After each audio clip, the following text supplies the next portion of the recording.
ସକାଳୁ ବାସି ମୁହଁରେ କେବଳ 3 ଥର ପଢ଼ି ଦିଅନ୍ତୁ ଏହି ଗୋଟିଏ ମନ୍ତ୍ର। ଗ୍ୟାରେଣ୍ଟି ଦେଉଛି ସନ୍ଧ୍ୟା ସୁଦ୍ଧା ସେ ଝିଅ ପଟିଯିବ। ନିଜେ ଆସିବ, ଆପଣଙ୍କ ସହିତ କଥା ହେବ, ଆପଣଙ୍କୁ ଭଲ ପାଉଛି ବୋଲି କହିବ।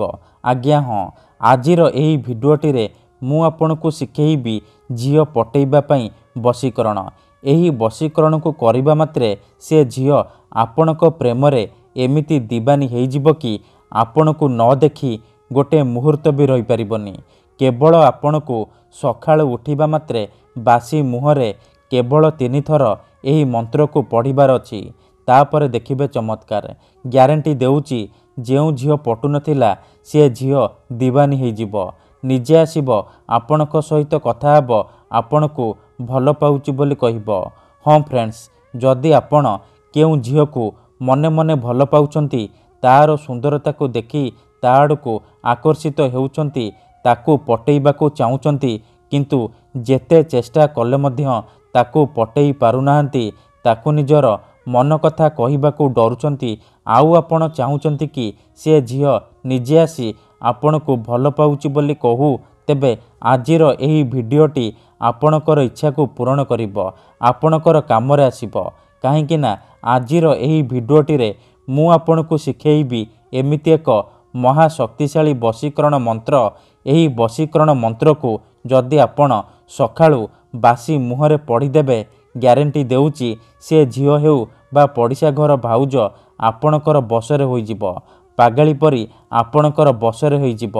ଆପଣଙ୍କ ପ୍ରେମରେ ଏମିତି ଦିବାନୀ ହେଇଯିବ କି ଆପଣଙ୍କୁ ନ ଦେଖି ଗୋଟେ ମୁହୂର୍ତ୍ତ ବି ରହିପାରିବନି।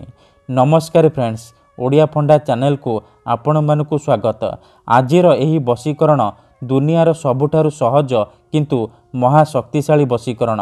ଯିଏ ବି ଏହାକୁ କରିଛି 100ରୁ 100% ସଫଳ ହେଇଛି।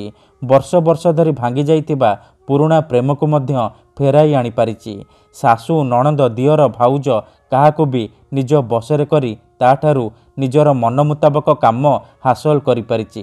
ତେଣୁ ଏହାକୁ ଆପଣ ଭାବିଚିନ୍ତି ପ୍ରୟୋଗ କରିବେ। ଆପଣ ବିଶ୍ୱାସର ସହିତ କେବଳ ଗୋଟିଏ ଥର କରିକି ଦେଖନ୍ତୁ, ତାପରେ ଦେଖିବେ ଚମତ୍କାର। ସେହି ସମୟଠାରୁ ସେ ଝିଅ ହେଉ ବା ବିବାହିତା ନାରୀ ଆପଣଙ୍କ ଆଡ଼କୁ ଆକର୍ଷିତ ହେବାକୁ ଲାଗିବ। ପାଗଳି ପରି ଆପଣଙ୍କୁ ଭଲ ପାଇବାକୁ ଲାଗିବ। ଆପଣଙ୍କୁ ଛାଡ଼ି ଗୋଟେ ମୁହୂର୍ତ୍ତ ବି ରହିପାରିବନି।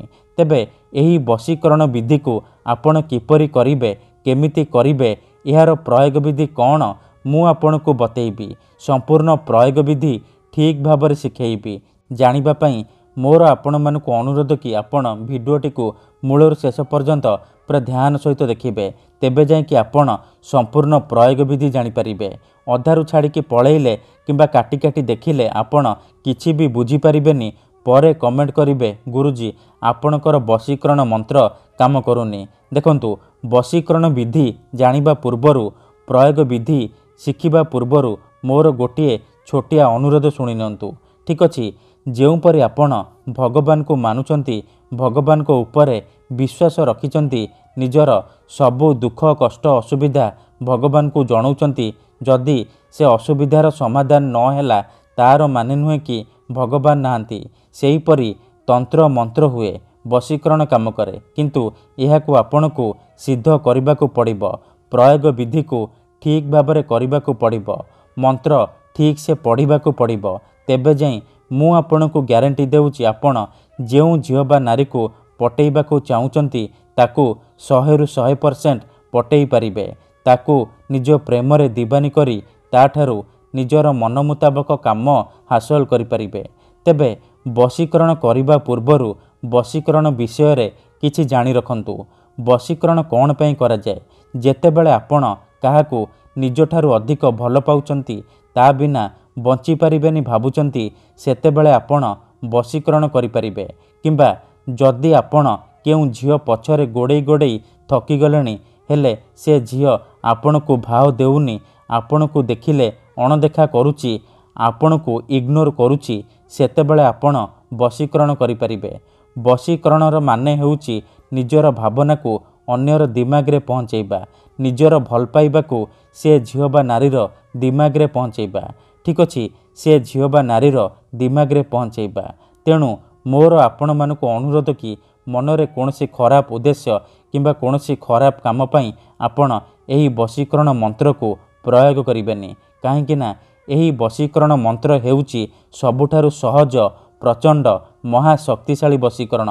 ଏହି ଗୋଟିଏ ମନ୍ତ୍ରକୁ ଯଦି ଆପଣ ସକାଳୁ ଉଠିବା ମାତ୍ରେ ବାସି ମୁହଁରେ କେବଳ 3 ଥର ପଢ଼ିଦେବେ, ସେପଟେ ସେ ଝିଅ ହେଉ ବା ବିବାହିତା ନାରୀ ଆପଣଙ୍କ ଆଡ଼କୁ ଆକର୍ଷିତ ହେବାକୁ ଲାଗିବ, ବିଚଳିତ ହୋଇ ଉଠିବ। ଯେପର୍ଯ୍ୟନ୍ତ ଆପଣଙ୍କୁ ଦେଖିନି, ଆପଣଙ୍କ ସହିତ ସମ୍ପର୍କ ରଖିନି, ସିଏ ଖାଲି ଛଟପଟ ହେବ। ତେଣୁ ଯଦି ଆପଣ ଏହି ବଶୀକରଣ କରିବାକୁ ଚାହୁଁଛନ୍ତି, ସେ ଝିଅ ବା ନାରୀକୁ ପଟେଇବାକୁ ଚାହୁଁଛନ୍ତି, ତାକୁ ନିଜ ବଶରେ କରି ତାଠାରୁ ନିଜର ମନ ମୁତାବକ କାମ ହାସଲ କରିବାକୁ ଚାହୁଁଛନ୍ତି, ତେଣୁ ମୋର ଆପଣମାନଙ୍କୁ ଅନୁରୋଧ କି ଆପଣ ଭିଡ଼ିଓଟିକୁ ମୂଳରୁ ଶେଷ ପର୍ଯ୍ୟନ୍ତ ପୁରା ଧ୍ୟାନ ସହିତ ଦେଖିବେ। ତା ପୂର୍ବରୁ ଯଦି ଆପଣ ଆମ ଚ୍ୟାନେଲକୁ ନୂଆ ଆସିଛନ୍ତି, ତେବେ ଦୟାକରି ଚ୍ୟାନେଲକୁ ସବସ୍କ୍ରାଇବ୍ କରି ପାଖରେ ଥିବା ବେଲ୍ ଆଇକନ୍କୁ ମଧ୍ୟ ଦବାଇ ଦିଅନ୍ତୁ, ଯାହାଦ୍ୱାରା ଆମେ ଯେଉଁ ବି ଭିଡ଼ିଓ ଅପଲୋଡ଼ କରିବୁ ସର୍ବପ୍ରଥମେ ଆପଣ ଦେଖିପାରିବେ ଆଉ ତା'ର ଲାଭ ପାଇପାରିବେ।